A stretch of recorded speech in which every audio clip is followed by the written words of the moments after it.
Are we live? Yes, Jim. 1 second here. Thank you. I'm gonna start my audio, but it was over here. So you got a speaker on? Testing. All right. Testing. And welcome to the Wenham Select Board and joint meeting with the Finance Committee for 28 February 2023. In attendance from the Select Board is Gary Cheeseman. Diane Bucco. Peter Clay. And Jim, you want to call your...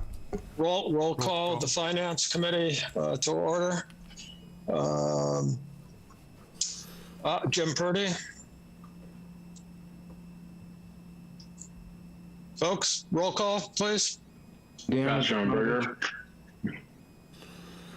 Deanna Chicago. Jeff Calder. Okay. Deirdre, did I hear you, please? Deirdre?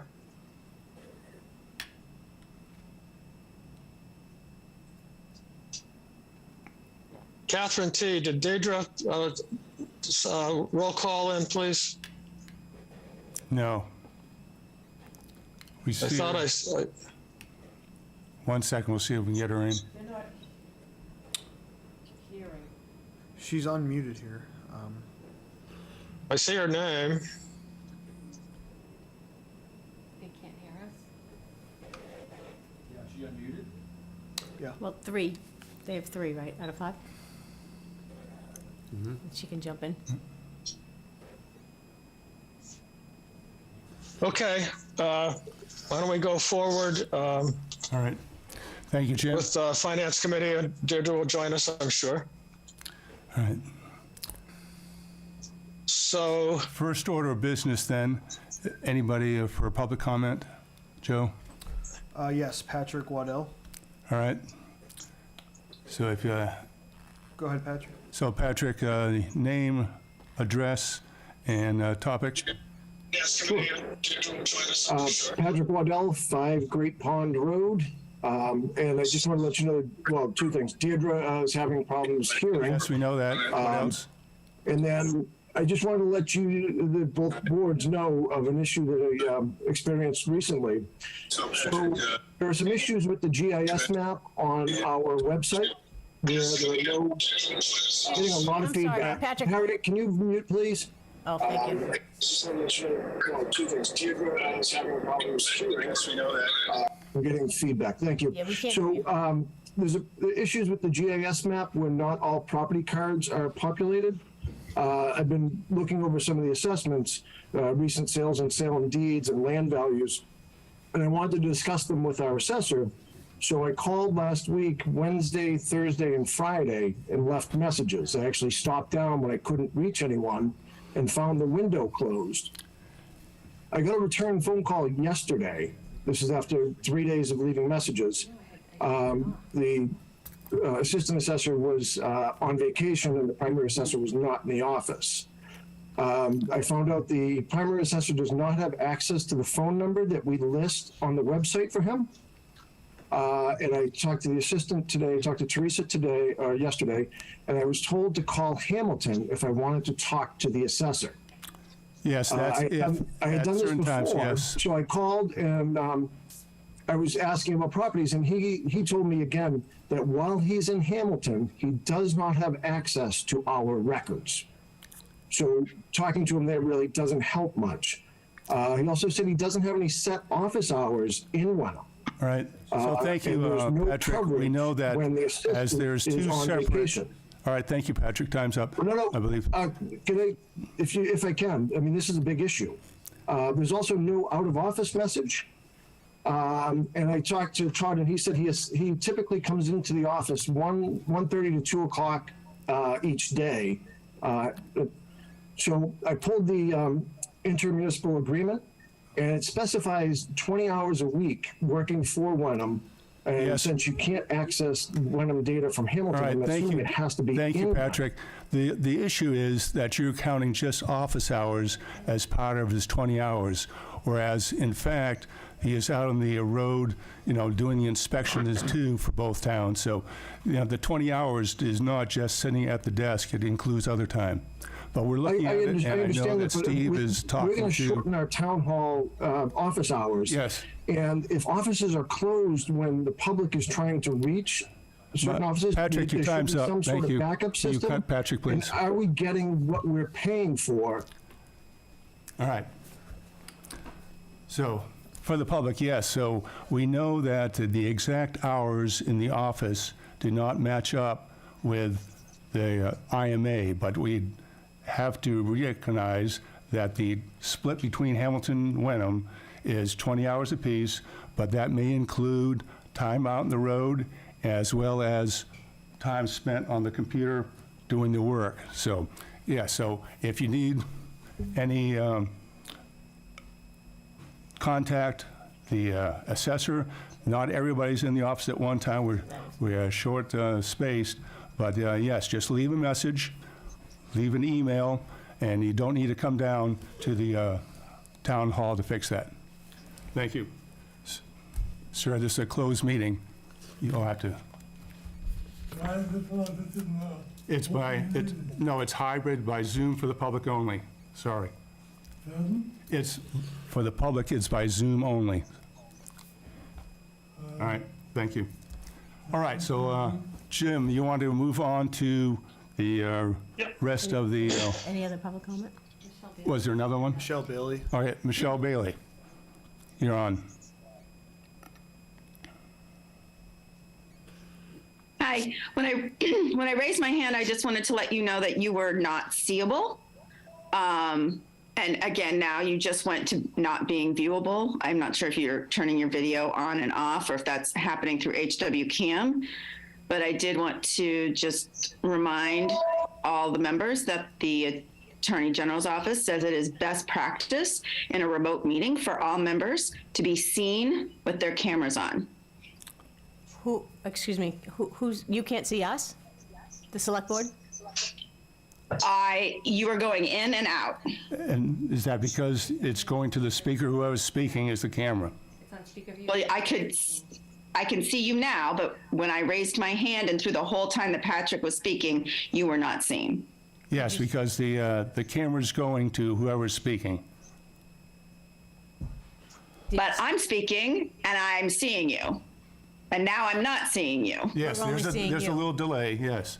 But the speaker. Okay. All right. So we're up now, right? Yeah, but I just wanted to remind, there's several people on here who did not have their cameras on. Right. Board members, yeah.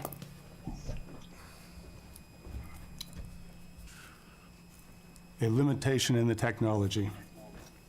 All right. Anybody else? No. All right. Very well. Okay. Then, Jim, let's turn it Yep. over to you, and you can work through your renumbered 1 through 6, 10, and 20, if there's any discussion.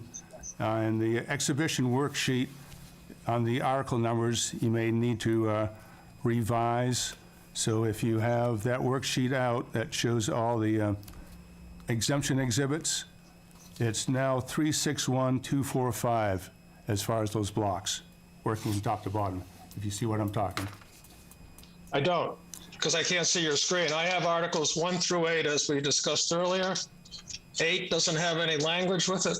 It's still being reviewed, I understand, if that's correct, Steve? Yeah. We jump to, With Jim. KP, is that right? Jim, so you need to update, but let's go, first of all, as Eric Tracy's waiting, let's go talk to him first. How's that? Is And we'll Mr. take care of Tracy the there? numbers. That's great. So we'll go to Article 20. Right. And I want to note for Catherine Tinsley that Deidre Parati has joined the meeting. Thank you. Superintendent? Good evening, everybody. Good evening. Eric, thank you very much for joining the Finance Committee as we review the articles. I thought it would be very helpful to have the discussion that we had a few days ago, that the FinCom hear your view of the article and how it's put together, and the considerations that was presented to that ad hoc group for further funding and so on, and how it relates to the article as it's presented. Thank you.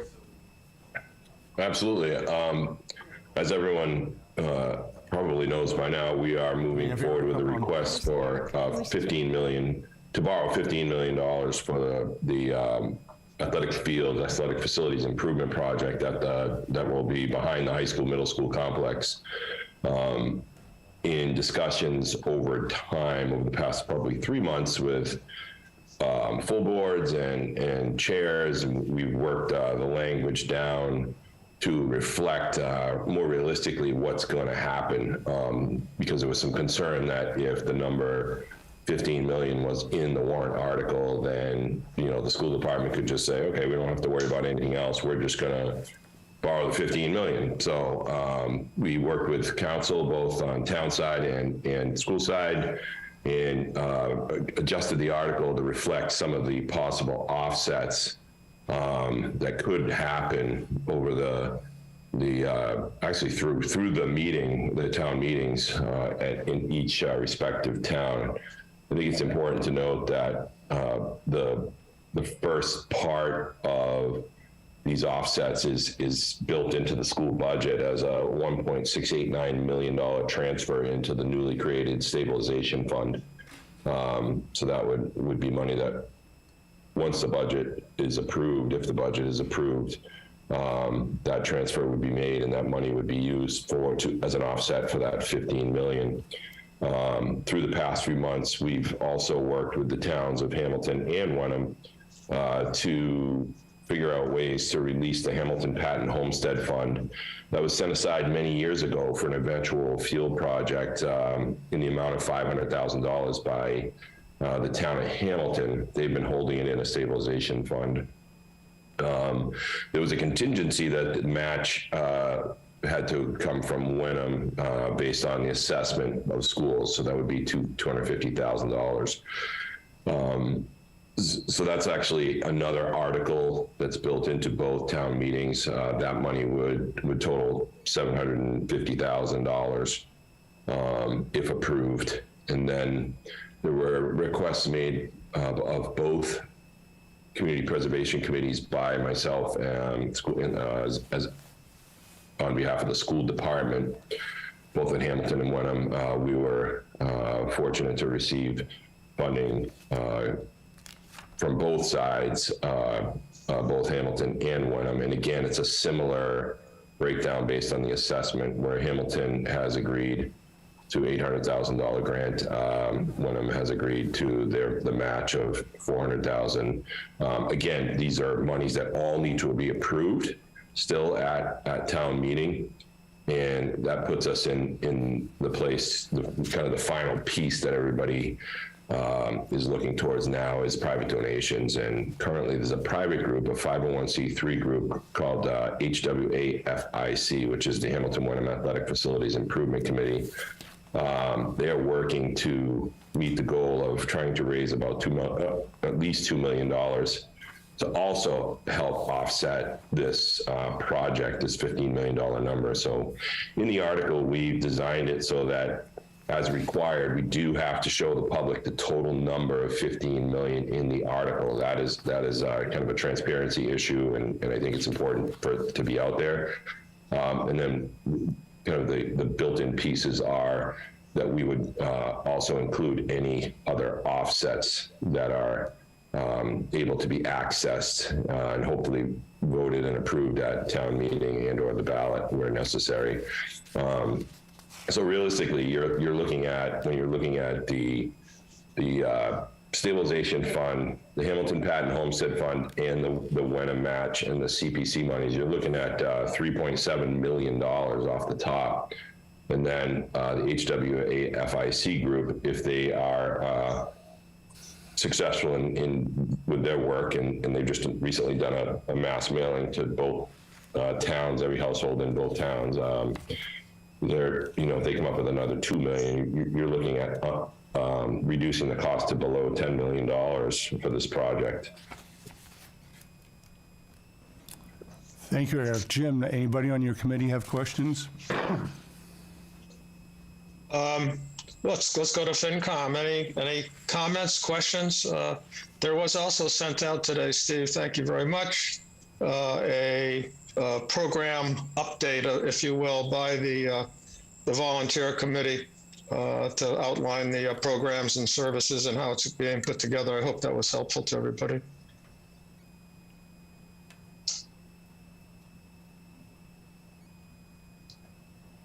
FinCom, any questions or comments? Yeah, I guess have some, if I may. Yeah, Jeff, go ahead. Yep. Sure, thank you. Good evening.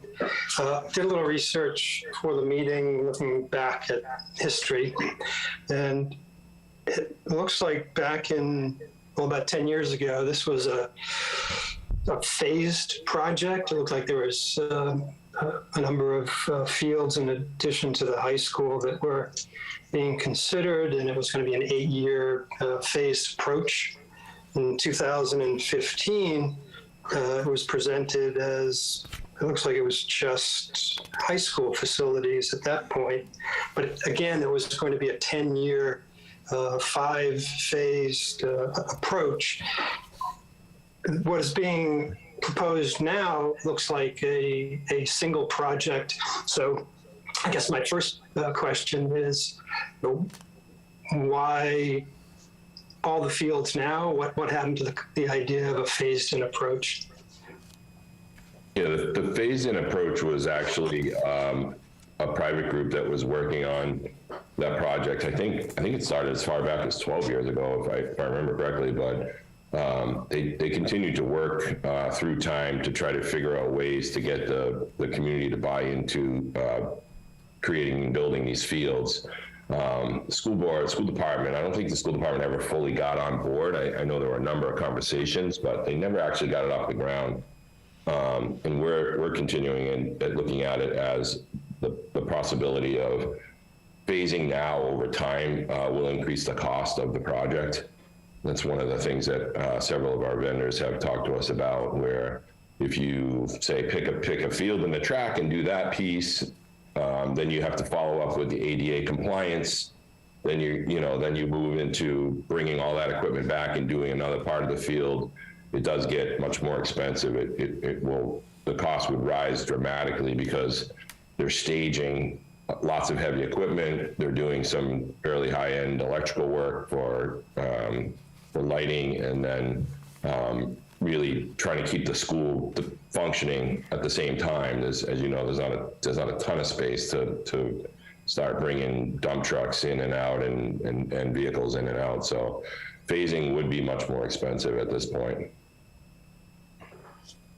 Thank you.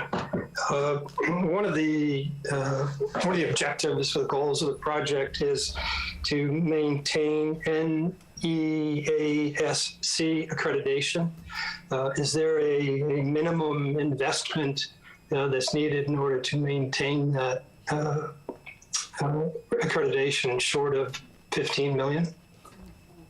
They would never put a number on it. They look at it as learning spaces, and each of these areas at the high school are technically learning spaces, if you will. They're used by our classrooms all day long, both high school and middle school health and PE classes, and they're used after school as well by all of our activities and athletics. So they look at it as probably a learning space. That's how one of their foundation goals is to examine learning spaces, and that's where we were basically written up on in the most recent report.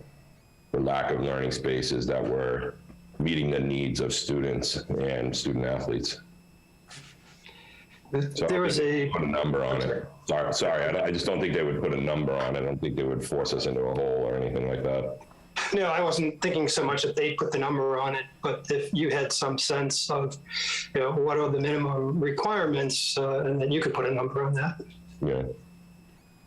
Yeah, I think the thing to keep in mind is this is bigger than accreditation. It's really trying to bring kids back and bring families back into the school district. I mean, that's one of the things that we've been looking closely at, the diminishing number of students over time. And really taking the time to reach out and interview the families and talk with the families about, why are they leaving? What are their reasonings? And our facility is a big reason when they can, go to Pingree and have a beautiful outdoor playing field and environment and things like that. So it's a little bit bigger than just accreditation. I think it's a piece of both during school time and outside of school time.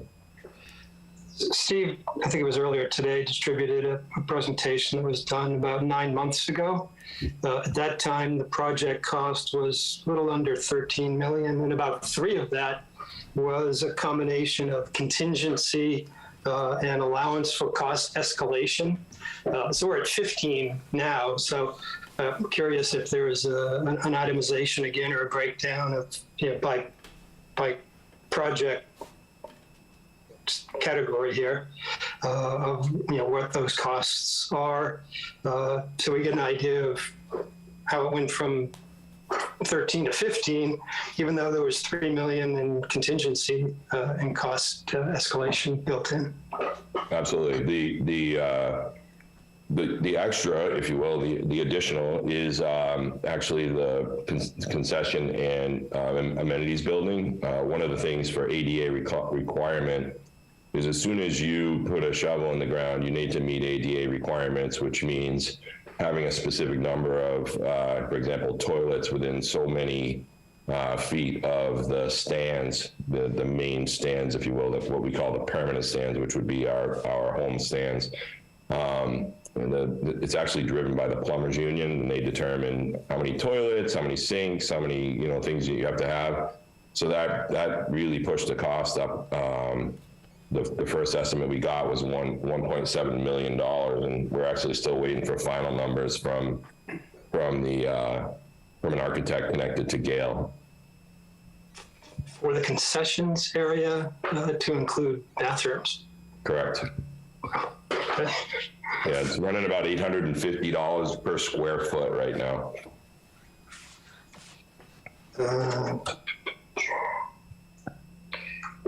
Maybe anybody else knows this, but are there student activity fees for covering sports, band, cheer, that sort of thing?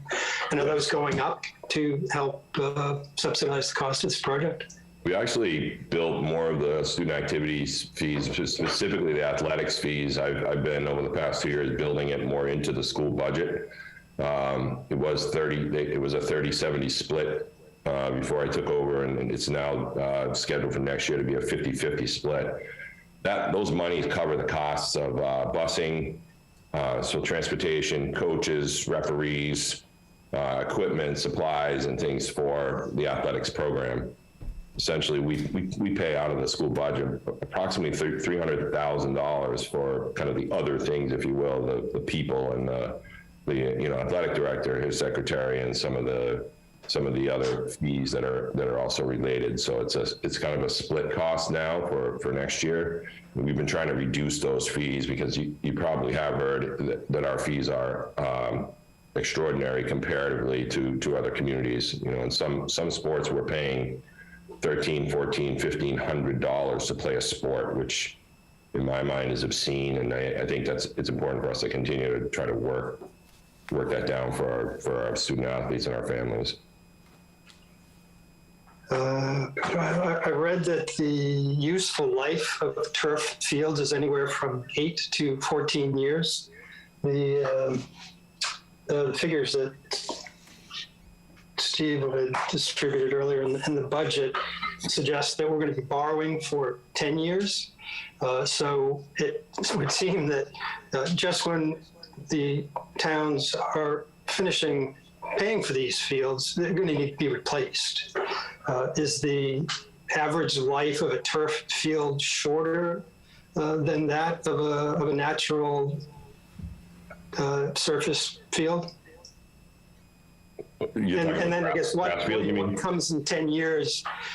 Is it a full replacement? Is there a way to rehab it, or are we on this continuous process of every 10 years doing one of these projects? Yeah, the reality of the turf is really use. So use will determine longevity, and I would guess that the best example would be comparing the softball field, which wouldn't have as much use as, say, the main field where the track would be, would probably last longer.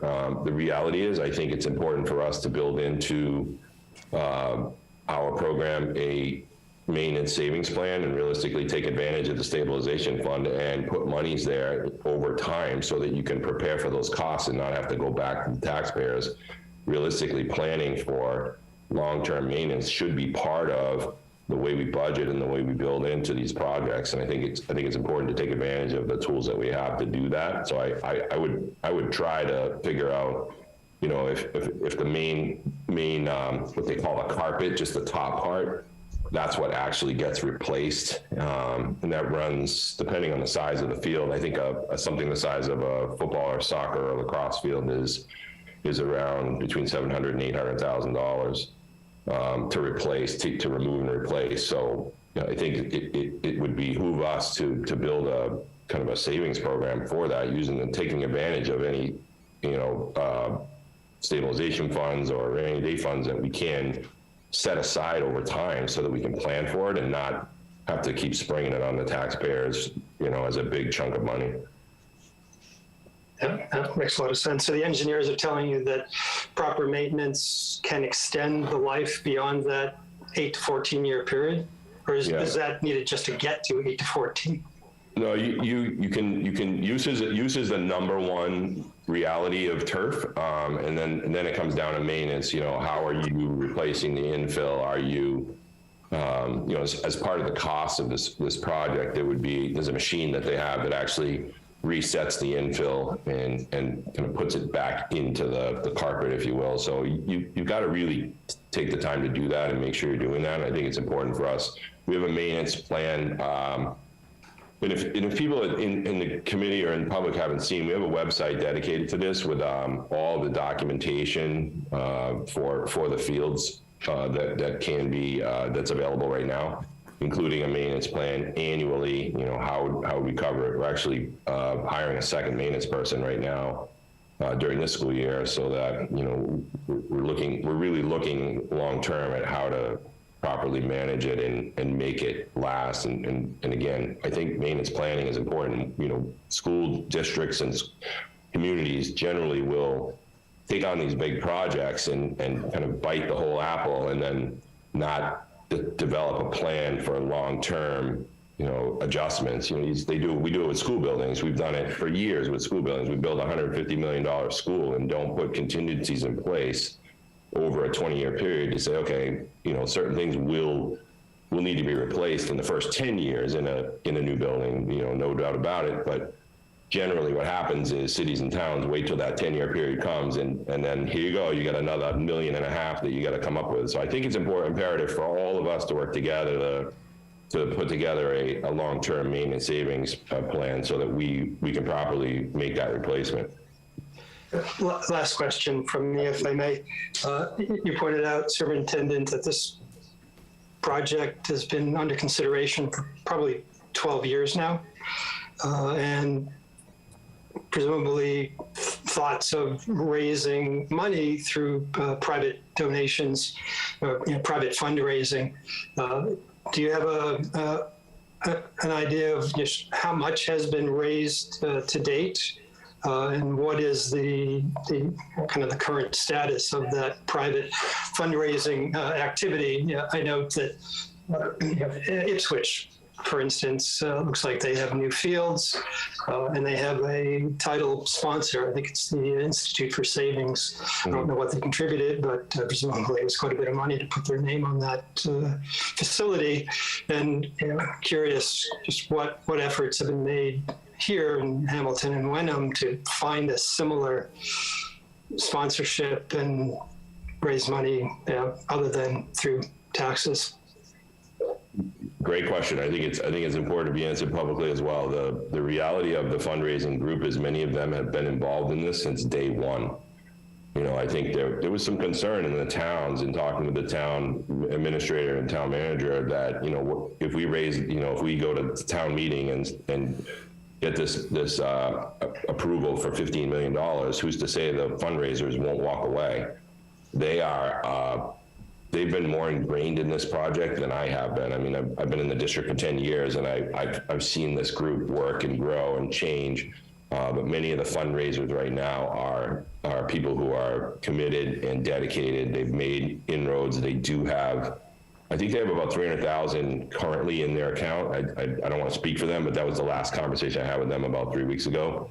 But their goal is to raise at least $2 million. And I think, I would guess, given the work that they've done, the groundwork that they've laid, that's all they do. They're just, that whole group is focused just on reaching out to people in the community, groups in the community, private ventures in the community, and even outside of the community to try and bring funds in. So I think the hope is for them to, be at town meeting and to be able to kind of present where they're at that time, to say, here's where we're at on as of April 1st. And the reality is we don't technically kick this project off until March of 2024.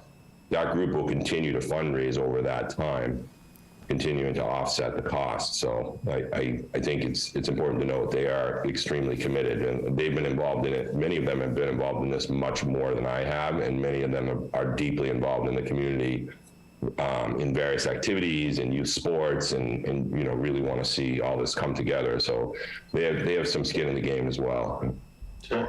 Thank you. Thank you, Jeff. Myself on mute. Appreciate your questions. Any other comments or questions from the Finance Committee? Jim, just a little bit of point of order. This is Dano. Are we going to have a chance to go through the forecast spreadsheet that was sent to us at some point before we make decisions about this, or how does that fit into our agenda? We could, Dana. Yeah, to run through those numbers. No, I'm just asking if that was the intent, if that was intended or not. Well, it got sent out. I don't know, Steve. Were you intending to go over the forecast spreadsheet that you sent along, or is that just information only? No, we certainly can pull it up. Okay, but before we do that, I do have a comment myself. Actually, two comments. Eric, the superintendent, did mention that at town meeting, besides just doing the description that he's just done, he will also have available on the screen for the town meeting members the other sources of income that will show up on the screen, and you may even have some other hard numbers in terms of private donations, because the language in the article, I'll just read it, got added to, if I may. The article now reads, the very last sentence, just for the public.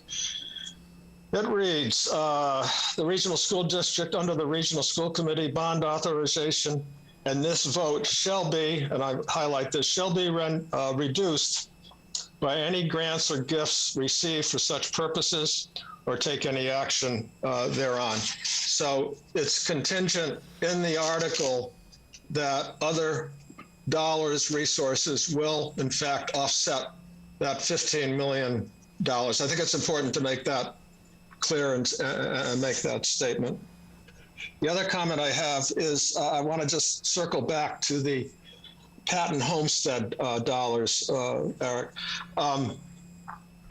As we've looked at this, the stipulation by the town of Hamilton was a stipulation that was not developed under a memorandum of understanding or agreement with the town of Wenham.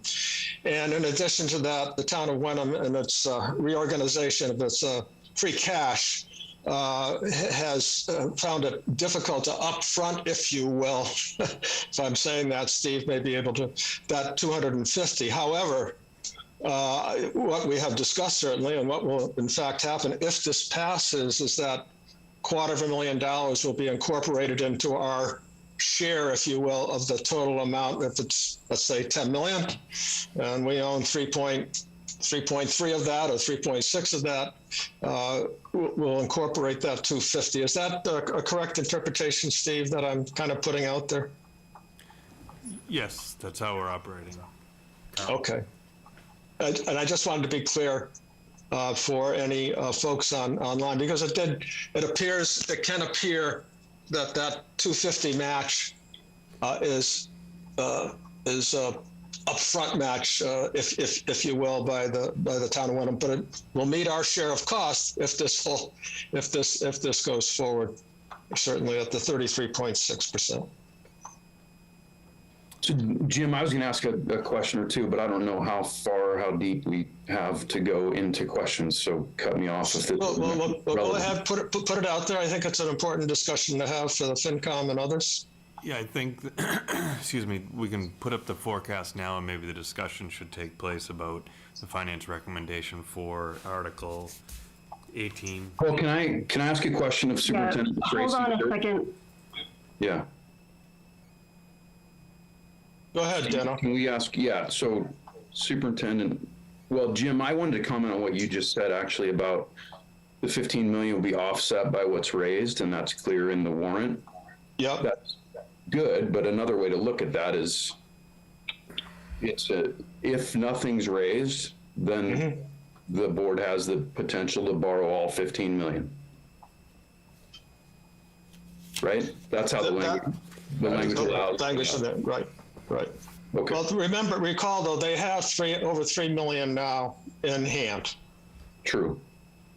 So that's true. Yeah, that makes sense. So Superintendent Tracy, just one of the things you said, I kind of look at everything from a growth and what's going to drive growth and, livability and all that, same as you and everybody else on this, but that's my mindset. And comment you made about surveying parents, and the athletics were a big piece of why they had left schools or why they weren't coming back or was a potential to draw them back. I just wanted to dig into that a little more. Have you all done some comprehensive survey of parents? Do you have any results from that you could share with the public? That would be super interesting for people, I think. Yeah, we've put out data both from phone calls that we've made with people that have not kept their kids in the district. So, for instance, transferring from, moving from 8th to 9th grade is a big population that disappears. So they've, in the past 2 years, reached out through our family consumer liaison. We have a family community liaison, and she and the high school principal either call or actually meet with, Brian Menegoni has met with some of the families to get that information. So it would really be a report from them of exactly what's going on. And I think Brian was really pushing the fact that he wanted to actually talk to people and hear from them, because it's not just athletics, but that's a piece of the puzzle, and that's some information that he may be able to put out there. So I would say, are you saying that's we could probably write that up, but we put it in several reports we've made to the school committee. If that's published somewhere, I'd love to see it. Where could we see that? So I'd have to pull some of the presentations that have been made by school committees, to the school committee members, but most of it, again, has come from our family community liaison, the information that she's gotten, and our high school principal. Which will extend to realistically, yeah, I would just of what they had. I would just hypothesize that most families pursue whatever is going to be the best education for their families. That's the driver, and athletics are a part of that, but I would argue athletics are a pretty small part of that. At the core of it, people are coming to a school because they think it's going to be a best educational opportunity for their kids. So I think, again, athletics are a part of that, but I don't think they're more than half. They're probably not even more than 20% of that decision, I'd guess. Thanks, Dano. Michelle, I have a screen in front of me that's blocking everybody out here. Can that be removed? She's working on it. Okay. All right, Deirdre? So Superintendent Tracy, thank you for explaining about the committee, because I know that was the piece that I was missing. So hearing that is extremely helpful, the level of dedication and investment. And I guess my comment is just that I hope that they're looking at all avenues that are possible, and I would hope to aim a little higher than 2 million, actually. to the extent possible, but looking at private grants, private foundations, institutions, as Jeff mentioned, and all avenues. So that's just my comment. My question, I think maybe more for Steve, I'm not sure, but just to have a full understanding of how this is going to be presented at town meeting, because it sounds like there will be a verbal presentation, there will be handouts on the chairs. The warrant, the copy of the warrant book that we got just about at 5:30 had some edits to it. So I see the motion says remove for final warrant. So I'm guessing that's there for us to see the language that will be presented, but the commentary isn't there. Will the offsets be described in the commentary for people to see there? And sort of what is the full picture of how this is presented at town meeting? Yeah, so the commentary will be essentially the forecasted debt service on the forecast sheet that accompanied the warrant that was sent out this afternoon, and the school fields detail that shows the calculation to get to our total estimated borrowing amount. That will be reduced to writing in the commentary.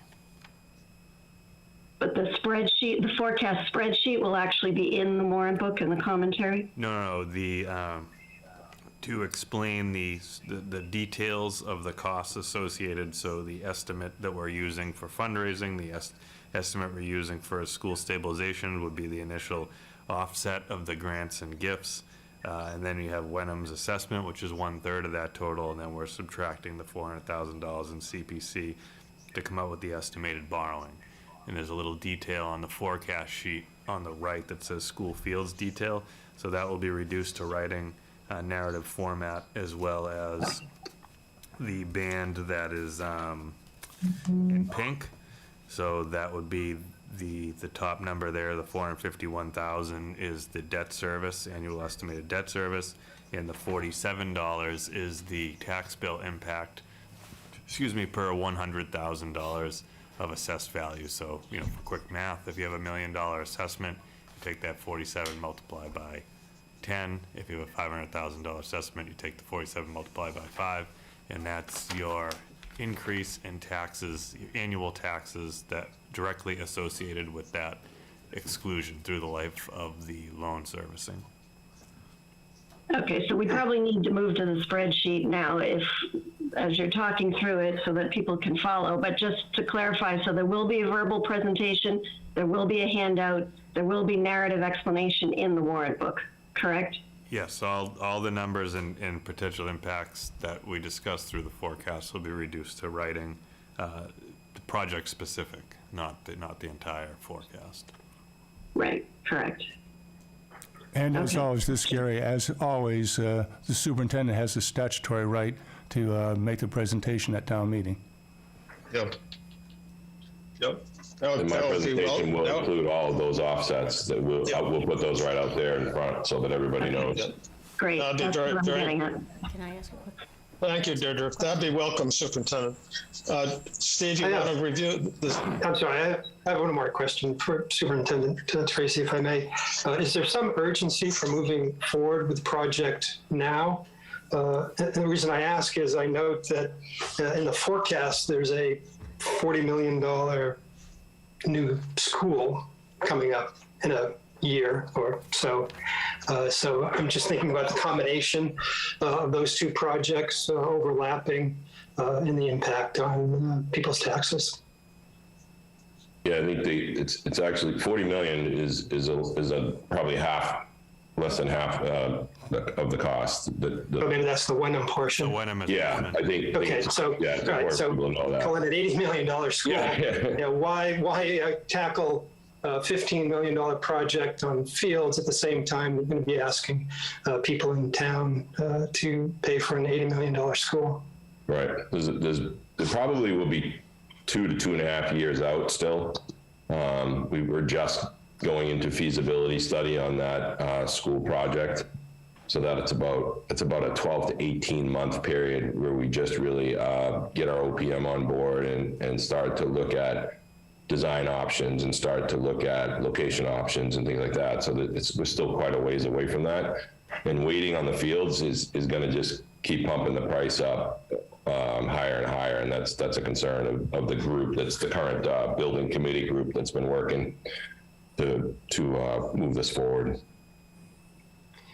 More incentive to raise money privately. Absolutely, absolutely. And I think we'll continue to look at every option we can. We've talked with our state senators, our state reps to see what kind of fundings are available. We're trying to hit every avenue we can to bring that cost down. I think over time, these projects would end up rolling together in the longer term, space of funding. So you have a number of debts that'll be ending over the next few years. I think in 2026 that are current debt that will go away, and then that will the field and whatever that cost is at that time, and then the school project is probably 5 years out before they actually get moving. Probably from if you go back to last May when we kicked it off, it's about 5 years out from there. So there's still a really long window, I think, for us coming forward to look for any funding for that. And then we do have the advantage of our initial offset of I think it's 46% of a kickback from the state on that project. So we can also raise those percentages by going to green building products, using becoming a LEED certified building. So we can add some of the increase the percentage of kickback from the state by following certain guidelines that they have.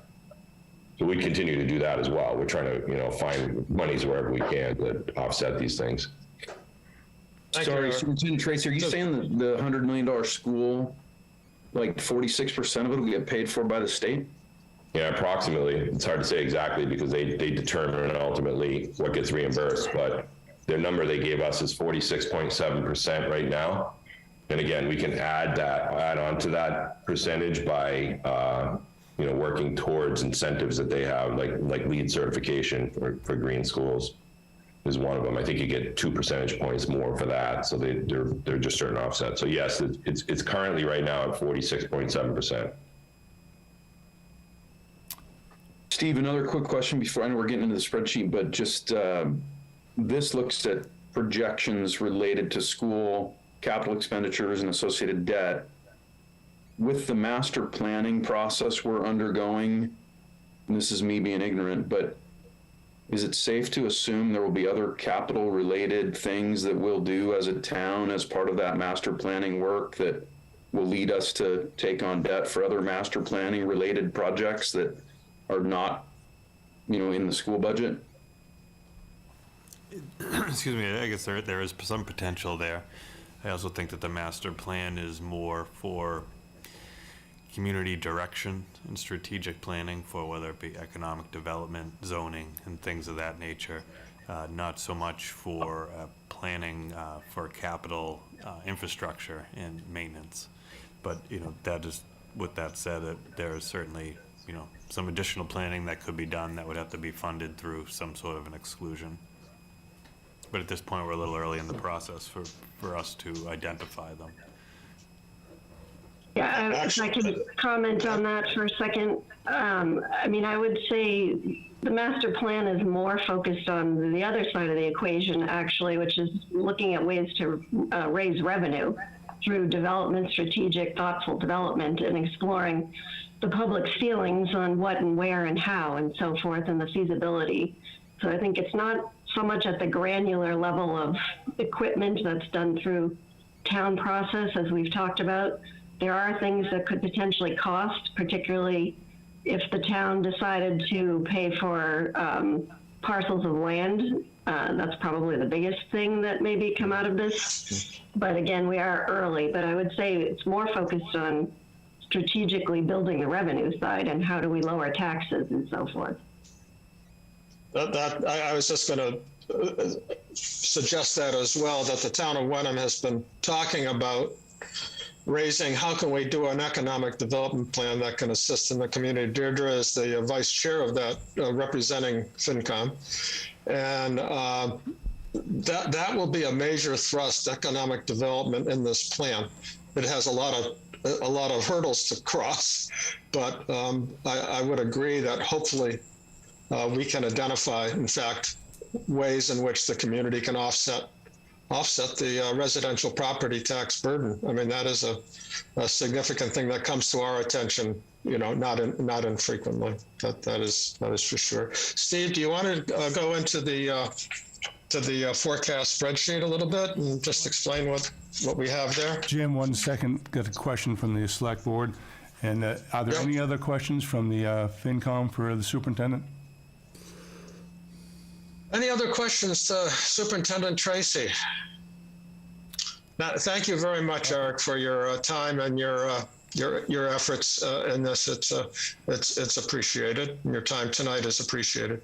Thank you. All right, so Thank you. I think we have one question from the select board for the superintendent. Hi, Mr. Tracy, it's Diane Bucco. And you had said you don't think the fields will be starting till March 2024, I think. Will that affect when you actually take this debt out and when it would affect us?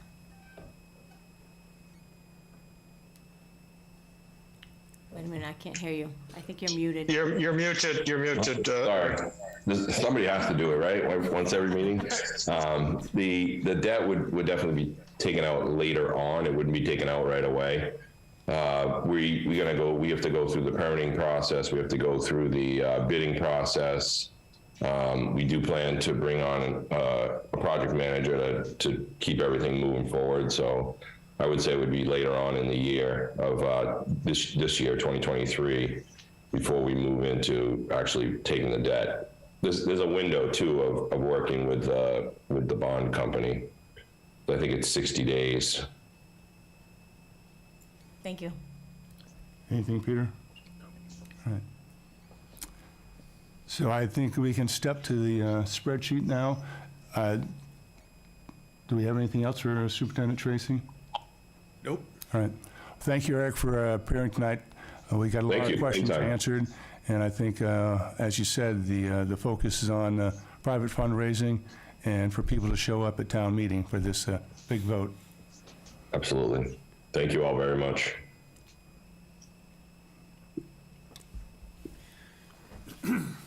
Okay, over to you, Steve, then on the spreadsheet. All right, so I'll go through the assumptions on the school fields project. So if you just want to scroll down to the There you go. pink band. Yep. And then, so on the far right, you'll see something that's called the school fields detail. Is that entire? All right, see if we can zoom out a little. All right, so that, as I mentioned earlier.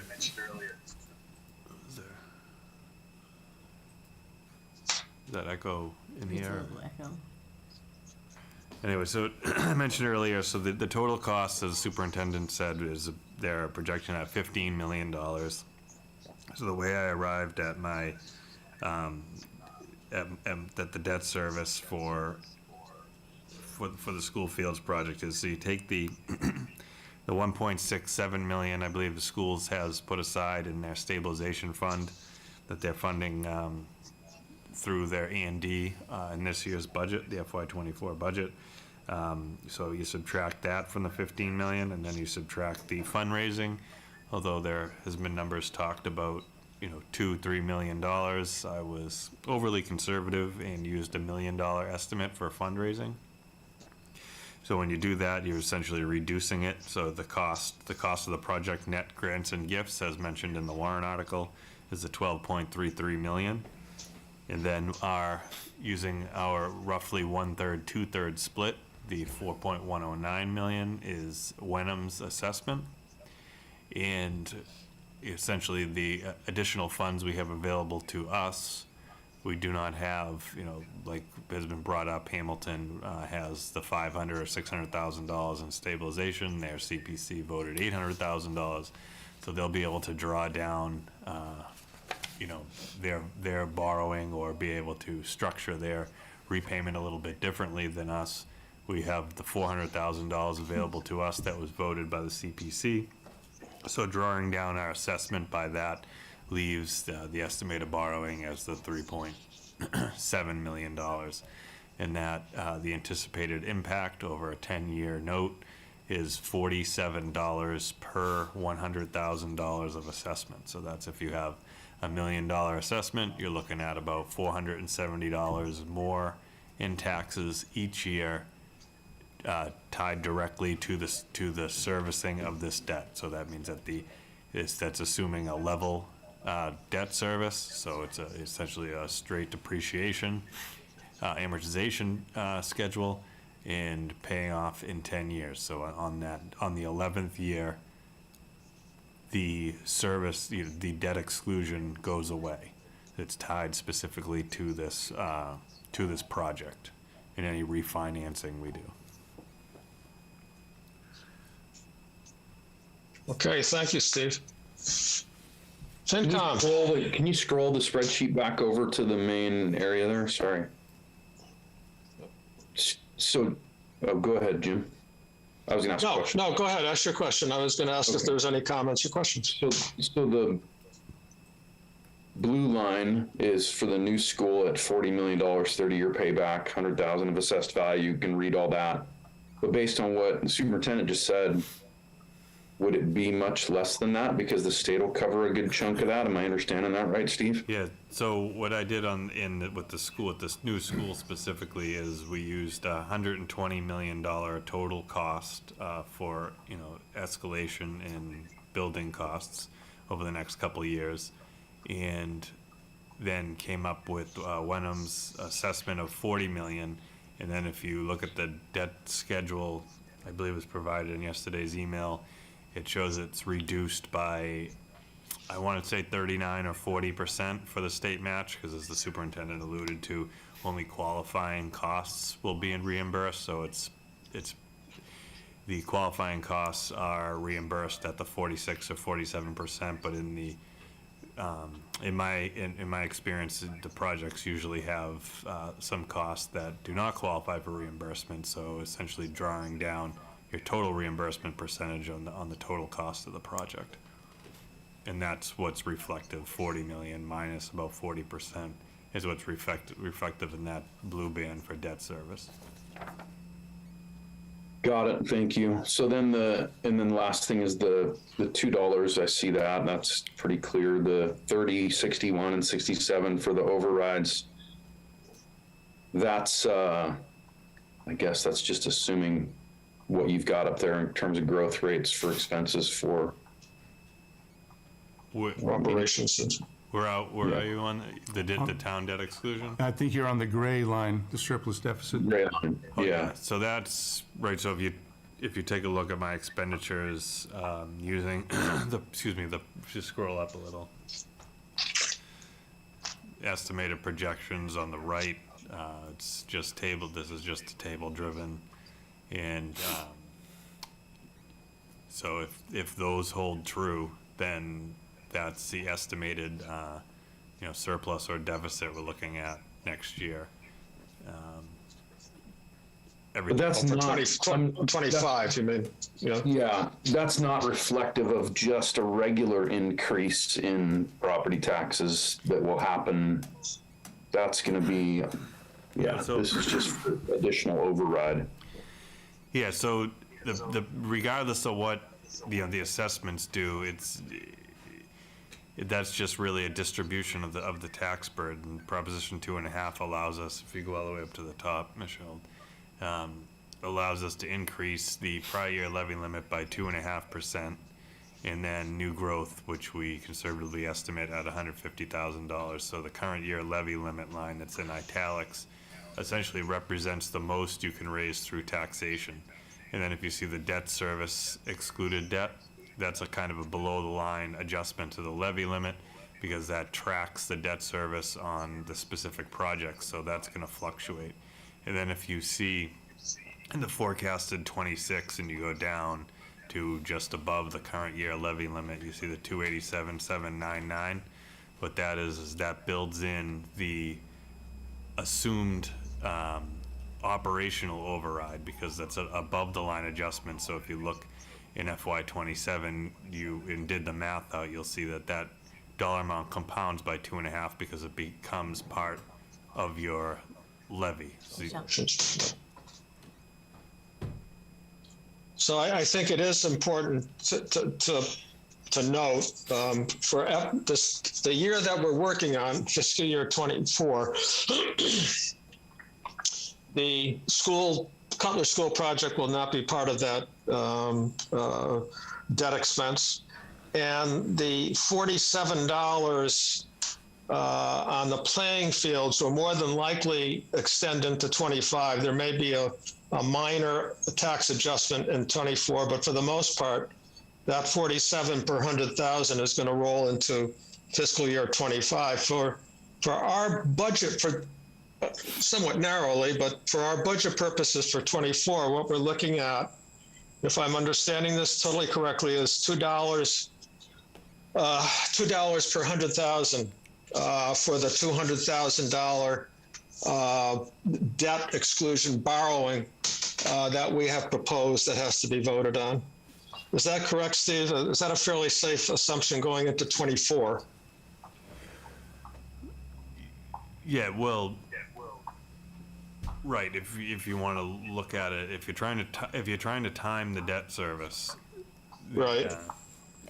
If you're trying to time the debt service, then probably next year the town will have contracted and borrowed $200,000.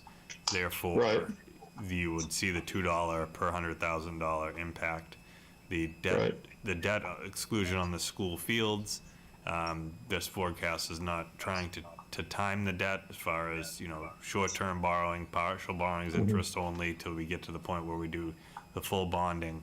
But it's to illustrate that if it passes this FY '24 budget cycle and ATM to calendar '23, that you're essentially authorizing what will eventually, whether it's this year, next year, or the year after, be a $47 Right. impact per 100,000. Right. And the authorization will come in '24 for Right. ATM calendar '23. So as we look at this for 24, if we're using $2, and let's say the average assessed, I'm making this up, is a $700,000 property, it's the average assessed, then the taxes would increase by $140. No. $14 $14 per year. 2 times 7 per year. Is that right? Yeah, but I mean, that's one way to look at it. You're right, Jim. But if you look at 2027, and you Oh, look no, at, I'm just, I know, but you're right. if you look at it comprehensively across all the debt exclusion, for $1 million assessment, you're at another $2,700 a year Yep. on top of whatever other increases you've got. I think of this thing, I'm trying to put my citizen hat on and say, how do you sell to the town investing? Yeah, it's tough when school attendance is declining. We're not exactly sure when that'll turn around or what will drive a turnaround in it or if it will turn around. Yep. While that's all true, let's sign up to invest a ton of money in schools, in not just schools in general, but specifically in fields. That's what we're talking about tonight. Yep. So I think it feels like a hard story to sell to the town. It'll be up to town meeting to make that decision, that is for sure. That'll be a significant discussion, and it should be on town meeting floor. You're absolutely right. Any other comments or questions on Article? We're still working on Article 20, so-called borrowing approval for school fields. So part of our task tonight as the Finance Committee is to make a recommendation one way or the other on this article, as with the other articles that we haven't talked about. So I would propose that I think we need, Catherine T., we need to read the whole article for the record. Is that correct? I don't think so. No? How about the motion? The motion's up on the slide if you can see it, and be advised that it's 20 is now changed to Article 18. It's Article 18 now? Okay. Oops. I don't see the motion on the screen.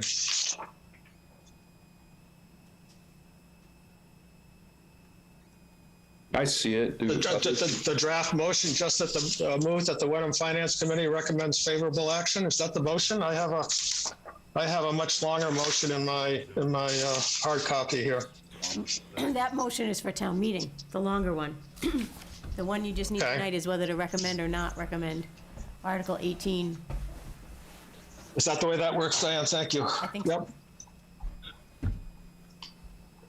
Any other comments or questions on Article 18?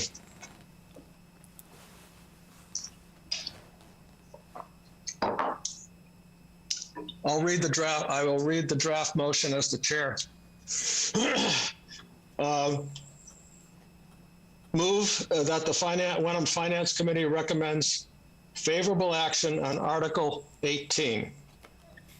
And we'll go through a roll call vote of those recommending favorably and those not supporting the article. Is that the best way to say it, Catherine? Jim. You need a second. Yep. Second. Do I hear us? Okay, the article's been made and seconded by Deirdre. Any further comments on the draft motion? All those in favor of the draft motion? I'll go first. Aye, Jim. Aye, Deirdre.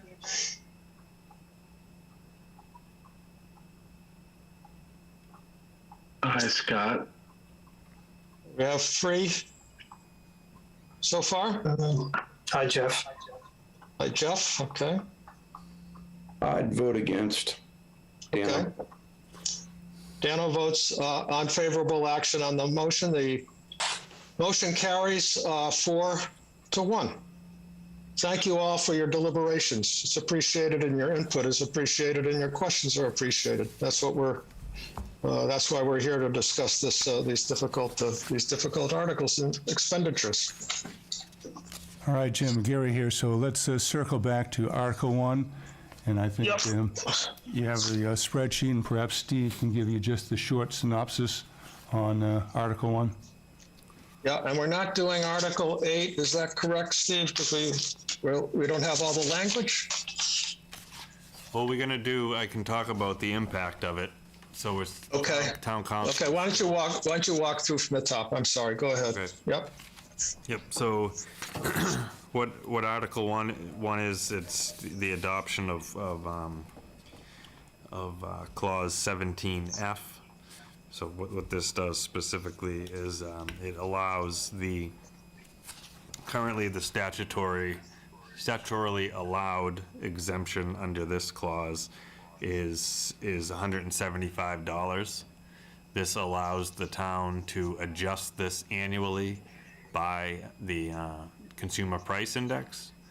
So if the estimated impact using an average of 2.5% to 3% for inflation, I know this year is kind of a little bit different than what we're seeing historically, but if we look at over time, so we're estimating about a $5 impact to the town. We currently have one person that's a qualified applicant for this exemption. So the exemption next year would go to about $180 Okay. from one. Pretty small impact, but it's important to put out there. Yeah, and I just want to preface this with saying that as we move through all these exemptions and we talk about the financial impacts, the town has historically for, many years, I didn't see back how far, but has funded the overlay at $195,000 a year. The 5-year average for exemption and abatements is $96,000 a year. So the excess in overlay that's released to the operating budget every 4 or 5 years. Thanks, Gary. Sorry. Essentially funds these articles. So we won't get the injection of cash every 4 or 5 years, but it's free. It's using it what it's made for.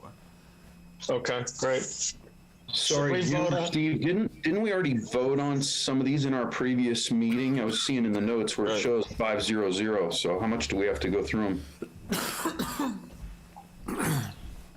You did, but 2 articles went to 8. I mean, excuse me. Oh my God. 8 articles went to 6. Yeah, so the original 2 went to 8 and then have been merged down to 6. So it does require another formal vote, but you can step through them as quickly as you want, Jim. Yep. Yeah, you probably don't need to explain them if we already voted for them, Steve. I'd imagine you can explain the ones we didn't already vote for. It was, the explanation was because we had a request for clarification on some of the costs on each of these. Okay. Yeah, Jeff had asked for additional information, which Steve obliged. And KP Law weighed in on all of these, Steve, isn't that correct? That's correct. Yeah, okay. So it's between Article 1 through 6. Is there any further clarification, Steve, on those articles that we have not discussed? That the FinCom should be just aware of? No, I mean, well, we talked about the 5C.5, the article change. Yep. It's the one that essentially allows the community to double. The other Yep. big one that we're adding, and by big, the estimated impact is about $12,000 in extra cost annually would be Article 3. So what that is the town has already adopted 41C.5 at 10%. It allows the community to, under local option, to increase the 10% to 20%.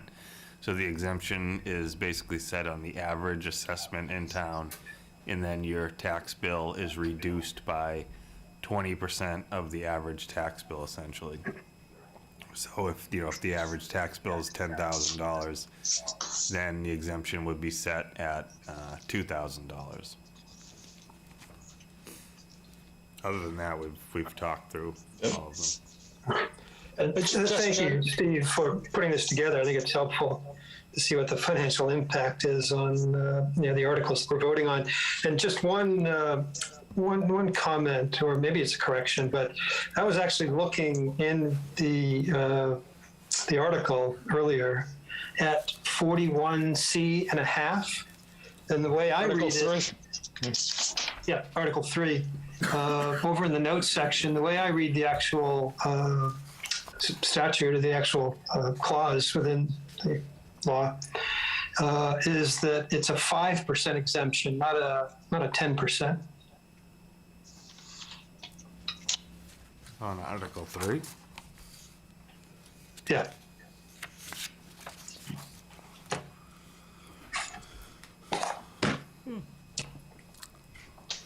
Maybe I'm reading it wrong, but that's what I picked up on the state website.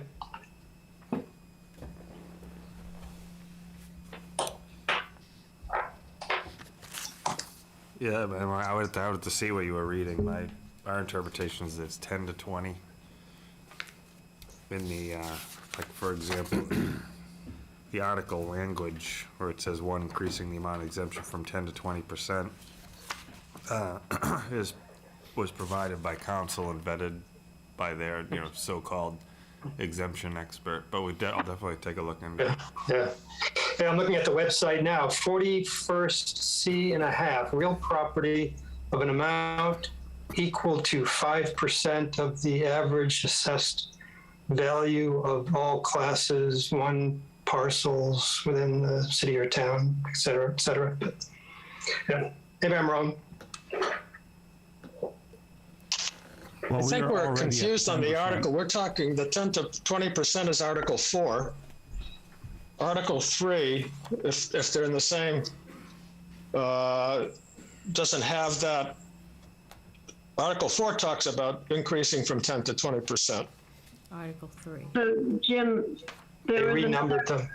There was another version that was sent out at 5:30 this evening. Oh, I haven't seen that. I didn't see that. That's why sorry. your numbers are off from the last. My numbers version. are off. I haven't opened those up. I haven't seen it. Yep. Thank you.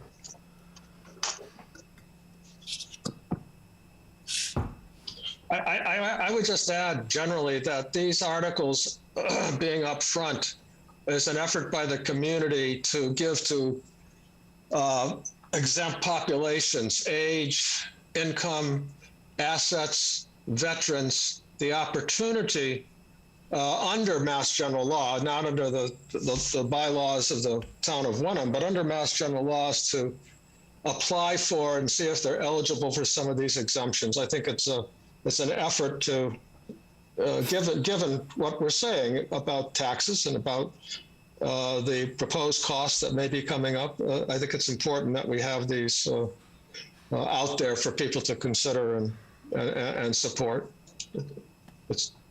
I don't think it's going to reduce a whole lot of cost for folks, but it's there for them to avail themselves of. So Article 3, Article 3, which I have the wrong articles for. So where do we go on that? Do we just want to go with the adjusted, or Steve, I'm not sure how to move forward with that. You need motions on 1, 2, 3, 4, 5, and 6, Jim. Yeah. So hang on Article 3, Jeff, what I'm seeing is it's 5%, but it can go maybe increased up to 20%. That's what I'm reading. Yes, and I was commenting on the notes that reads increasing exemption from 10% to 20%. Oh, right. What we're actually Currently, proposing is going from 5% to 5 to 20. That was my reading. Jeff and Deidre. Yeah, but you're correct, I think. Your reading is incorrect. We are already and have been at 10%. So this motion or article just takes us from the current 10 up to 20. The 5. We've already gone. Okay. The town We're already at the upped 10%. 5 or 6 years ago. Okay. 10%. So we're moving from the 10% to the 20%. Okay. Got it. Thank you. Okay. I'm going to move, if this is acceptable to the committee, for Articles 1, Article 2, Article 3, Article 4, Article 5, and Article 6. And one motion that we move that the Wenham Finance Committee recommends favorable action on Articles 1, 2, 3, 4, 5, and 6. Do I hear a second on that motion? Second. Seconded, was that Scott or Peter? Jeff. Okay. That was Jeff. Jeff, I mean, thank you. Thank you, Jeff. Motion's been made and seconded. All those in favor as the motion that's been made? Aye, Jim? Aye, Deirdre. Hi, Scott. Hi, Jeff. Hi, Dano. Okay, thank you very much, FinCom. Article 1 through 6 is passed 5-0. Article 10, prior year bills. That came up because there was a slight addition of monies to be added to that article. I think it's about $300. Yep, that's $300. yeah, I'll take the blame for that one. That's a seminar I attended when I first started, and just through the transition, I must have missed the first bill, so we just got our second demand notice. Well, not a demand, but our second request for payment from the Mass Municipal Association last week. So under statute, we could not pay that bill since it was dated prior to July 1st. And the total of that bill is $1,066.89. Is that correct? No, $320 is the new bill. The $746.89 is the old bill with a total of $1066.89. Right. Okay. Any other comments or questions on prior year bills? Always somebody who doesn't turn his receipts in on time. I'll tell you. Well, they make it even more dangerous. They're like, oh yeah, we'll bill you later. Okay, Article 10. That the Wenham Finance Committee recommends favorable action on Article 10. Seconded. Motion's made and seconded. Any other questions or comments on prior year bills, Article 10? Hearing none, roll call vote. Aye, Jim? Aye, Deirdre. Hi, Scott. Hi, Jeff. Hi, Dano. All right. I think that concludes all the article votes that we have before us as business this evening. Is that correct, Steve? Yes. Yep. That's everything. All right. What about the article excuse me, the article that KP hadn't weighed in on? What are we going to do with that? Which one? The deferral? I think you already voted on that one. Well, not having the new articles, I didn't download. The tax It was an old Article 8. And the yeah, so the tax deferral article, the FinCom had actually already voted on. That one's unchanged from the first round. It was only two. okay. We're just looking for the language for the article itself. But then you just voted it again with the with the 1 through 6. Okay, thank you. Any other new business to come before the Finance Committee this evening? I have none. Do I hear a motion for Finance Committee to adjourn from this joint meeting at 7:53 p.m.? So moved. Okay, motion's made, seconded. Do I hear a second, actually? Deirdre made the motion to adjourn. Second, please. Motion seconded. All those in favor? Aye, Jim? Aye, Deirdre. Hi, Scott. Hi, Jeff. Hi, Dano. Thank you, FinCom. Appreciate everyone's thoughtful input tonight. Thank you, Jim. Good night, FinCom. Yep. All right, so we'll move on with the Select Board portion then. And the Select Board needs to open the town meeting warrant, make any changes that we see fit on the articles, vote on each article as the recommendation, and then close again. All right, so So I move that the Wenham Select Board vote to open the April 1st, 2023 town meeting warrant. Second. any questions or comments? Otherwise, roll call vote. Peter? Aye. Diane? Yes. Gary, yes. So the warrant is now open. Next slide, Michelle. So let's take these in groups if we can. Discussion of potential vote on the warrants. And then let's step through those, and then we'll see if there's any change on the order and make our final votes. So any questions first on the ones that were just discussed? Article 1 through 6? None from me. Nope. All right. If we could step to the next slide.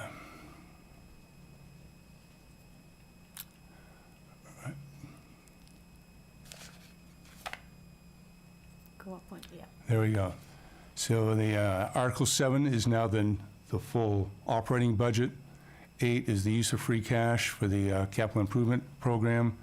9 is the funding of stabilization fund. And Steve, you did some research on that, on how long it's been? Yeah, so based on a little bit of research I did, it doesn't look like it's been funded in probably 20 plus years. So it's been, what started at a $450-something thousand 20 years ago balance has grown with interest only to the $540,000 roughly that it currently sits at. I know we talked probably, excuse me, back in November about stabilization and reserve fund balances and the way Standard & Poor's and other creditors view them and certain best practices as establishing the amount typically stated as either percentage of revenues or percentage of expenditures. So currently, we're sitting at about 2.5%, and I know, although not a formal policy, probably something we should start working towards building up to that, 5% range, 4-5% range. So this year, it's 50,000 in the budget. Any questions, Peter or Diane, on this one? Nope. No. 10 prior year bills we just covered. That's good. Yep. The article to fund collective bargaining funding agreements, you want to speak to that just briefly, Steve? Yep, so this is, KP is waiting on the final additions to the MOUs, but this article will incorporate the terms of the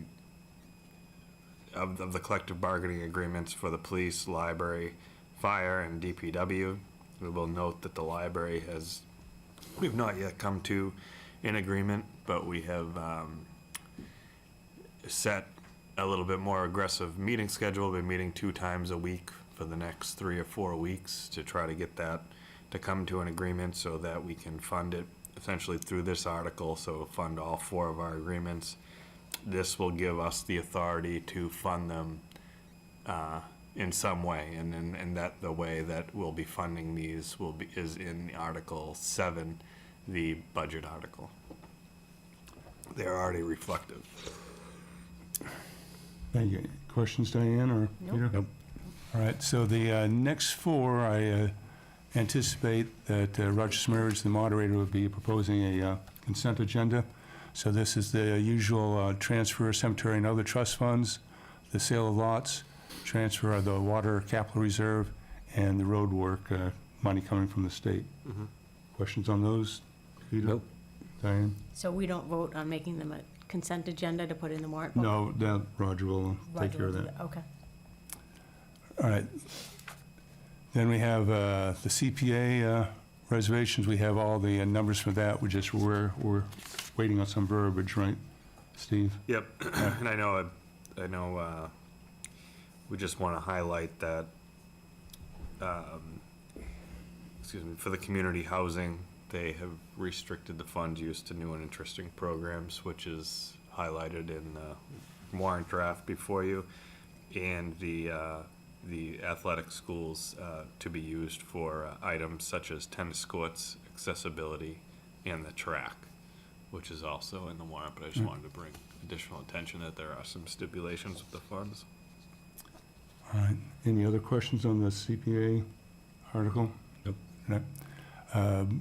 Borrowing authorization for town capital improvements. We saw that in the spreadsheet, but essentially that's just the 2 items. The fire station roof and the library HVAC, totaling $200,000. Questions on that one? Nope. Peter? Diane? All right, then borrowing in the school fields, we've talked extensively on that tonight. So anything further on that? No. No. All right. And then Article 19 is the special act to create and appoint a town clerk, sponsored by us. And then we have Article 20, the citizens petition, on the same subject, conversion of the elected town clerk to appointed town clerk. And 21 is the election of officers. Just a clarifying question. Yes. On 19 and 20, you can't vote yes on both of those. Well, the town meeting will have to decide what route they're going to They go wanna for. Okay. Yes. But I'm talking about us, because we have to vote on all these, don't we? That's right, yes, yeah. So the, essentially, there was 2 different paths. One, the going by the Right. special act, and the other, a longer period of time. I guess you could vote yes on both, because you don't know what the town meeting's gonna do. But I prefer one over Right. the And other. you- So- okay, there you go. All right. But before you finish, then, Yep. Article 21 also includes the 3 ballot questions Yes, so, for the 2 debt exclusions and the 3 to 5 right. language. So we have separate slide for that, Michelle? No. There it goes. All right, so on the Gee.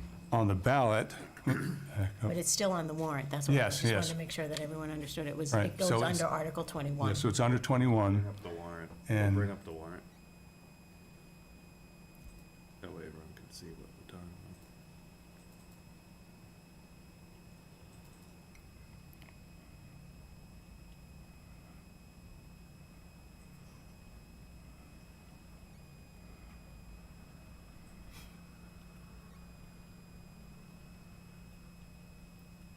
At the end. Keep going.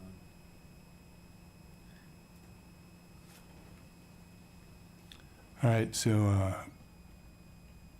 question one in the current order is the fields question. Number two is the 2.5-hour debt exclusion. And number three is the, having received it back from the state legislature, the question on the size of the select board. Correct. And we put that third because it involves a very lengthy statement, the entire The entire- legislative article. The entire article, so we Right. want that at the end, yeah. So all of that will be, along with the election of officers, under Article 21. Any, They're not seeing the warrant article on there, just, Oh, they can't see the warrant? they're seeing that, Oh, just go to stop share. No reshare. That's kind of freaky when that happens. Right there. You just pull that up, right? Yep, that's good. all right, so just scroll down quick again to 21.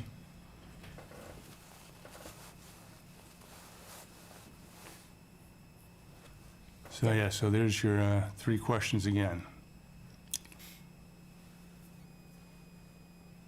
And So- question 3 has another full page or so of the legalese. Yes. Okay. So any questions on that?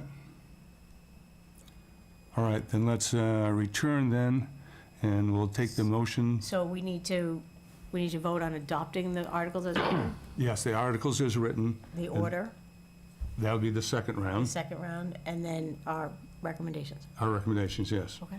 All right.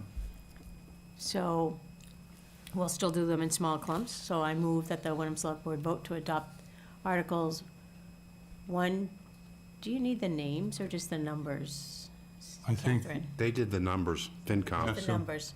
So I move that the Wenham Select Board vote to adopt the Articles 1, 2, 3, 4, and 5 Second, as written. Anything further? Nope, Roll call vote. Peter? yes. Diane? definitely. Gary, yes. And I move that the Wenham Select Board vote to adopt Articles 6, 7, 8, 9, and 10 as written. Second, Anything further? No. Roll call vote. Peter? yes. Diane? Yes. Gary, yes. And I move that the Wenham Select Board vote to adopt Articles 11, 12, 13, 14, and 15 as written. Second, Anything further? Peter, roll call vote. yes. Diane? Yes. Gary, yes. So Article 16 isn't actually written, but the information is there. So am I voting to adopt that information? Yeah, I mean, we may, right, so to cross our Ts and dot our Is. I mean, you can vote the intent there. And Okay. then next week, we'll add it to the agenda that we'll take, right, so we need the KP's wording is still for the deferral, number 6, Article 6. And also we're waiting for their wording for CPA Okay. funding. But the intent of the article is clear there as well as the title. So I think that So I could just, adopt it Proceed. and we'll okay. proceed. So I move that the Wenham Select Board vote to adopt Can I just Yeah. request? Yeah. That we do 16, 17, 18, and then 21, and then do 19 and 20 separately? Okay. please? I move that the Wenham Select Board vote to adopt the Articles 16, 17, 18, and 21 as written. Second, Nothing further? Roll call Yes. vote. yes. Yes. Yes. And then I move that the Wenham Select Board vote to adopt Articles 19 and 20 as written. Well, we have to second it.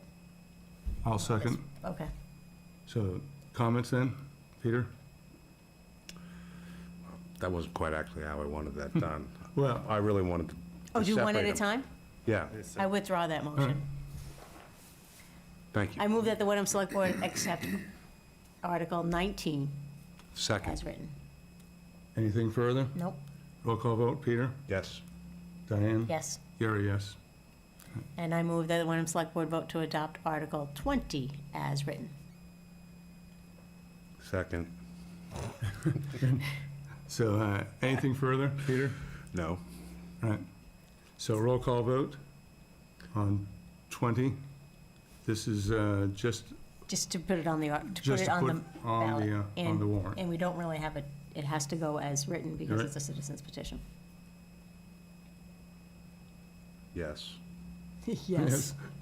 Diane? Yes. Gary, yes. All right. All right, so we have now placed all the articles onto the warrant. Discussion then on this, any changes in the sequence. I like the sequence. No issues. All right, So I move that the Wenham Select Board accept the sequence of articles as adopted tonight. Second, anything further? Roll call vote, Peter? yes. Diane? Yes. Gary, yes.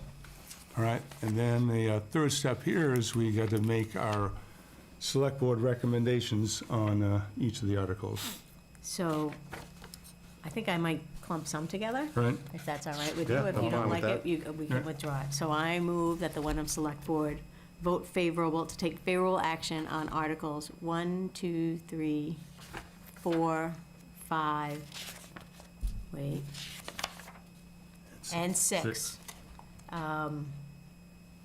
And to add them to the town meeting warrant.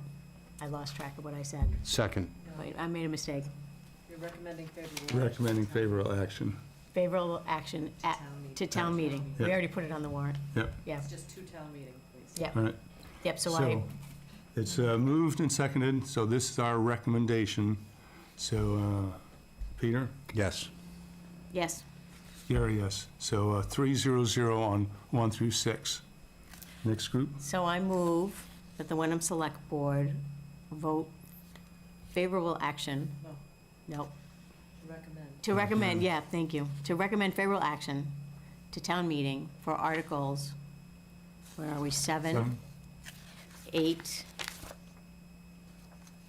9, and 10. Second, Anything further? No. Roll call vote, Peter? yes. Diane? Yes. Gary, yes. I guess I can really only do 4 or 5 at a time, I get stuck. I move that the Wenham Select Board recommend favorable action to town meeting for Articles, did I say that one right? Am I on 11? Yes. 11, 12, 13, 14, and 15. Second, Anything further? Roll call vote, Peter? yes. Diane? Yes. Gary, yes. I'm going to just do this one. I move that the Wenham Select Board vote favorable action to the town meeting for Article 16 CPA. Second, Anything further? No. Roll call vote, Peter? yes. Diane? Yes. Gary, yes. One at a time, 17. Right, 17. I move that the Wenham Select Board vote favorable action to town meeting on Article 17, the capital improvements, town capital improvements. Second, Anything further? Roll call vote, Peter? yes. Diane? Yes. Gary, yes. I move that the Wenham Select Board vote favorable action, oh, that's funny, to town meeting for Article 18 is borrowing approval for the school fields. Second, Anything else? Roll call vote, Peter? yes. Diane?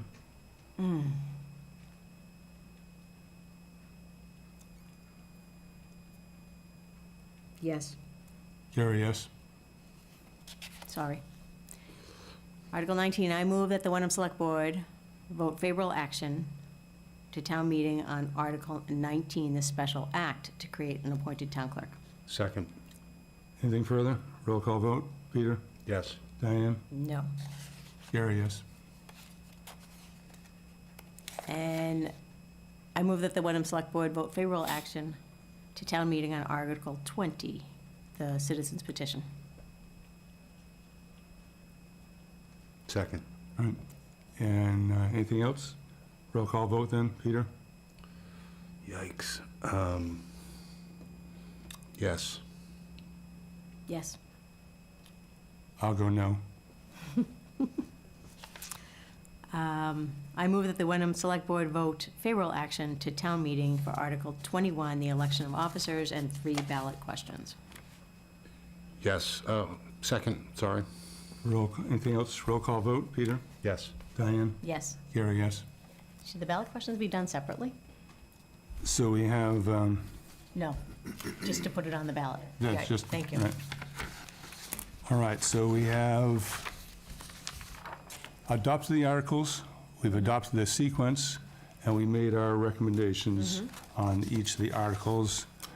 And then we need to Close. close the Oh, warrant. I move that the Wenham Select Board, again, vote to close the April 1st, 2023 town meeting warrant on February 28th, 2023. Second. Anything further? Roll call vote, Peter? Yes. Diane? Yes. Gary, yes. All right, so warrant's closed. Lot of work. We know we have just a little bit of administrative paperwork still to go, and if need to be, we'll address that at the next Tuesday's meeting. Right, and that will just be the stuff from the town council Correct. to finish Yeah. these off. Right. Yeah, and that's just 2 articles? And the warrant will, hopefully, warrant will be in the mail, so hopefully you don't, Okay. All right, just need to make sure we're checking our boxes. so, so we adopted the ballot wording and stuff, so we're good there. So we can move to H. So H is an update on the meeting cycle policy that we adopted last fall. And with our change to the upcoming 4-day work week, we've adjusted that a bit. And we have the before and after versions in the packet. Yep. So let's So the- open it up first to any Yeah, questions. so the change, just to be clear, the change is really bringing everything a day sooner. So if the meeting is on Tuesday, minutes come to the clerk 3 days later, and then they go back, and then anything we want on the ballot, on the, on the agenda needs to get to the town administrator's office by what day? Monday, Monday. right? The Yeah, so we Monday. have more time. I read this and compared them, and it's just tighter. It's tighter because Yeah. we have one less day. Yeah, so Yeah. with the Friday out, you're gonna be meeting on Monday, get the agenda done, and then we'll be prepared. And then in anticipation of Monday holidays, we would like to have routinely everything wrapped up and done Wednesday evening, so that you, and it may spill over on occasion on Thursday, but we have the policy in place that lays out that schedule. And I think we've run it by Michelle, who's gonna be doing most of the work anyhow. I think that's compatible with her, and Steve is on board with this. So, other questions on, Nope. It's good. So I move that the Wenham Select Board vote to, aren't we just amending our meeting cycle policy? or adopt the revised, Or or whatever you wanna word I it. like amending the Okay. meeting cycle policy Right. as written, or as discussed today. Second? Anything further? No? Roll call vote, Peter? Yes. Diane? Yep. Gary, yes. All right, then, are there any other matters unanticipated? No. All right. Nope. So, looking at the, Just a question? yes, Warrant hearing, March 27th. What time's that at? that's That here? Monday evening, typically starts at 7 o'clock. 7 o'clock. 7, okay. Right. And that's joint with the Finance Committee, and traditionally, the Finance Committee has taken the lead on answering the public questions. So for the public out there, yes, this is a great time to come out and listen and view all the individual warrants and then ask questions, deep dive on whatever you want, so that when we get to town meeting floor, we can proceed through the articles at a reasonable pace. All right, then, right. coming up on, we have the Select Board meeting on the 7th, and that is a fairly full one. We'll have presentations from Conservation Coordinator on trees. We'll have presentation on Rick Souza on the paving plan. Very importantly for some people, Anna Sizek from Harbor Light will be coming here, talked about the lottery for the Maplewoods as well. All right, and then we have an event tomorrow night posted, if we make it or not, for graduation of a Fire new ceremony. fire academy. And then on to town meeting. Wait, March 27th, do we have a meeting March 28th? No, not March at this moment. All right, Okay, so there's, we're trying to get back to the 1st and 3rd. okay. Now that we've Yep. hopefully got the entire budget worked through. And certainly got to give thanks to Steve that's been doing a lot of work, and Jamie and Michelle and Joe that's really been doing a lot of extra effort to get these products out. And I think in much greater detail than we've had in past years, to look at both forecast, a full 5-year capital plan, as well as individual line items. So anything else, Joe? Michelle? Steve? Nope. Catherine, Okay. we are all set with the minutes? All right. Then, So with nothing further to discuss, I move that we adjourn the February 28th, 2023 Select Board meeting at 8:17. I'll second that. Roll call vote. Peter? Yes. Diane, you ready? Yes.